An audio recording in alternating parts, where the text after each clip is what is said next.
பேசுவதும் பேச வைப்பதும் முருகனை. ஒரு 7 நாளைக்கு முன்னாடி வகுப்பு எப்போ போல முடிச்சுட்டு வெளியில வரோம். வெளியில வந்து அவங்கவுங்க வீட்டுக்கு போறது வழக்கம். இல்லைன்னா 3 பேர்ல யார் வீட்டுக்காவது போய் அரட்டை அடிக்கிறது வழக்கம். இன்னைக்கு அவங்கவுங்க வீட்டுக்கு போகணும். வண்டி எடுக்கும் போது நான் சொல்றேன், எங்கேயாவது போகலாம். நாங்க 3 பேரும் ஒரு 10 வருஷம் ஃப்ரெண்ட்ஷிப்ங்க. எங்கேயாவது கோயிலுக்கு போவோம், ஒரே கலர்ல ட்ரெஸ் உடுப்போம், ஒரே மாதிரி ட்ரெஸ் உடுப்போம், இந்த மாதிரி ஒரே சாரி, ஒரே மாதிரி சாரி, இந்த மாதிரி எடுத்துட்டு போறது வழக்கம். நல்ல ஃப்ரெண்ட்ஸ்.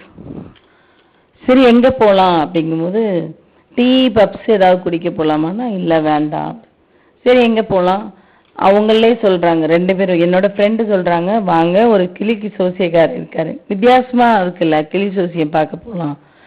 அப்போ நான் சொல்றேன், தெருக்கு தெரு கிளி சோசியக்காரங்க எதையாவது சொல்ல போறோம் அப்படின்னு நான் சொல்றேன். இல்லைங்க, இவர் கரெக்டா இருப்பாரு. நான் ஒரு டைம் தான் இவரை பார்த்துருக்கேன். வண்டியில போகும்போது பார்த்து நிறுத்தி ஒரு விஷயத்த கேட்டேன். அவர் சொன்னது கரெக்டா இருந்துச்சு, வாங்க போகலாம். எங்க இருப்பாரு? இந்த மாதிரி உழவர் சந்தை பக்கத்துல, புளிய மரத்து பக்கத்துல பார்த்தேன், வாங்க போகலாம். கிளம்பியாச்சு. உழவர் சந்தையும் வந்துச்சு. புளிய மரத்துக்கிட்ட பார்த்தா சோசியக்கார் இல்லை, கிளி சோசியக்கார் இல்லை. எல்லாத்துக்கும் மேல ஒருத்தர் இருக்கான்ல, கிளி சோசியக்கார் இல்லை. நாங்க வரதும் தைப்பூசம் வந்திருக்கு, முருகர் கூட காலையிலே பாடுறோம் ஆடுறோம். அவர் நம்ம கூட இருக்காரு. அவரையும் மீறி போய் கிளி சோசியக்காரை பார்க்கணும்னா முடியுமா? பார்க்க போகும்போது அங்கே இல்லை. அங்கே போய் நான் இப்போ சொல்கிறேன், எங்கே நான் இந்த இடத்துக்கு வந்ததில்லை, நான் உழவர் சந்தை போயிருக்கேன், இவ்வளோ பெரிய புளிய மரத்தெல்லாம் ஆராய்ச்சி பண்ணதில்லை. திரும்பி பார்க்குறோம், புளிய மரத்தில் சுற்றி வரும்போது பார்த்தா அங்கே முருகர் இருக்கார். முருகர் இருக்கார். நான் அப்பனுக்கெல்லாம் அப்போ அங்கே உட்காந்துருக்கு. நான் இருக்கேன், நீ என்ன மீறி கிளி சோசியக்கார்ட்ட போறியான்னு. அவரோட பெயர் என்ன பார்த்தீங்கன்னா, வள்ளி வடிவழகர் தெய்வானை ஆலயம். ஆலயத்தோட பேரே அதுதான், வள்ளி வடிவழகர் தெய்வானை ஆலயம். அவ்வளோ அழகா இருந்தாருங்க. 3 பேரும் நிற்கிறாங்க விபூதி அலங்காரத்துல.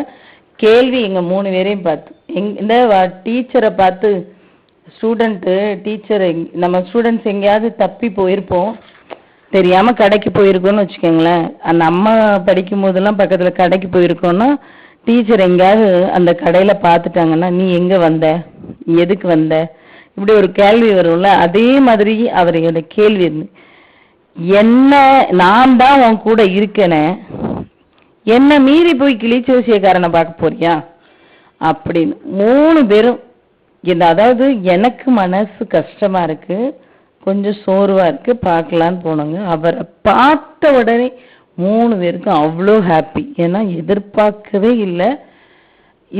இத்தனை வருஷம் இந்த ஊர்ல இருந்திருக்கேன், 15 வருஷமா இந்த ஊர்ல இருந்திருக்கேன். அந்த முருகர் கோயில் அங்க இருக்குன்னு எனக்கு தெரியவே தெரியாது.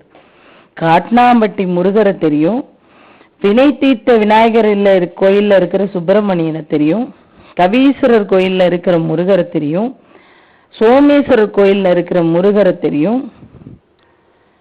இப்படிதான் தெரியுமே தவிர தனியா காட்னாம்பட்டி கோயில் மாதிரி ஒரு முருகன் கோயில் இருக்குங்கிறது தெரியவே தெரியாது. இந்த கோயில் பார்க்கும்போது சின்னது தாங்க, ரோட்டடியில தான் இருக்காரு. பார்த்தா ரொம்ப அழகா இருந்தது.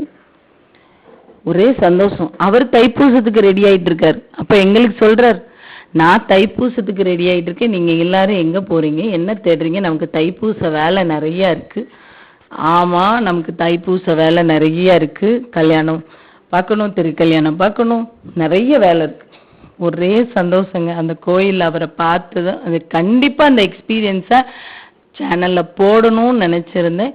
அதுக்காக தான் இந்த போடுறேன். கண்டிப்பா எல்லாருக்குங்க முருகர் நம்ம கூடவே இருப்பாரு. நாள் என் செய்யும் வினைதான் என் செய்யும். நான் அடிக்கடி சொல்லியிருக்கேன், முருகான்னு நீங்க சொன்னாலே போதும், எந்த பிரச்சனையும் உங்க கூட இருக்காதுங்க. அவர் வச்சிருக்காரு உங்க பிரச்சனையெல்லாம், அவர் பார்த்துப்பாரு. நீங்க அவரை மட்டும் பாருங்க போதும். வெற்றிவேல் முருகனுக்கு அரோகரா.